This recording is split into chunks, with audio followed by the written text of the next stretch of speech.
আমরা স্কুল ভর্তির রেজাল্ট দেখার জন্য যে কাজটি করবো সেটি হচ্ছে আমাদের কম্পিউটার অথবা মোবাইলে আমরা যে ব্রাউজারটি রয়েছে সেখানে চলে যাব।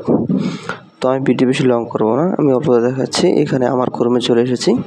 চলে আসার পরে আমরা এখানে দেখতে পাচ্ছি যে সার্চ বক্সটি রয়েছে, সেখানে লিখবো স্কুল ভর্তি রেজাল্ট। তো যখনই আমরা স্কুল ভর্তি রেজাল্টটিকে সার্চ করব, সার্চ করার পরবর্তী কিন্তু প্রথমে যে ওয়েবসাইটটি এসেছে লটারি ফলাফল সরকারি বেসরকারি বিশ্ববিদ্যালয় 2026, আমরা ওয়েবসাইটটিতে প্রবেশ করব। ওয়েবসাইটে প্রবেশ করলে এখানে দেখা যাচ্ছে ওয়ানেস্ট রেজাল্ট লিস্ট। সো এখানে যেহেতু আমরা সরকারি ওয়েবসাইট রেজাল্টটি দেখব, আপনারা কিন্তু হোমে যদি ক্লিক করেন তাহলে কিন্তু এখানে যেটি যে মেইন পেজটি রয়েছে সেখানে নিয়ে আসা হয়েছে।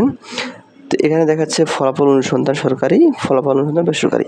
তো আপনার ছেলে যদি সরকারিতে ভর্তি হয়ে থাকে তাহলে সেক্ষেত্রে সরকারি দেবেন, যদি বেসরকারি থাকে বেসরকারি দেবেন। তো যেহেতু আমি সরকারি স্কুলের ফলাফলটি বের করব, সেজন্য আমি সরকারিতে ক্লিক করব। ক্লিক করার সাথে দেখেন আবার দেখতে পাচ্ছি যে ওয়ানেস্ট রেজাল্ট দেখাচ্ছে। তো ওয়ানেস্ট রেজাল্টে আমরা যেটি ক্লিক করব, ক্লিক করার সাথে দেখতে পাচ্ছি যে লটারিতে ফলাফল জানতে ইউজার আইডি লিখে সাবমিট করুন। তো আমরা এখানে আমাদের ভর্তির সময় যে ইউজার আইডি দেওয়া হয়েছিল সেই ইউজার আইডি এখানে আমরা দিয়ে দেব। তো আমি এখানে আমার ইউজার আইডি কিন্তু দিয়ে দিচ্ছি। আপনারা সেই ইউজার আইডি এখানে দিয়ে কিন্তু সাবমিট করলে আপনাদের রেজাল্টটি চলে আসবে।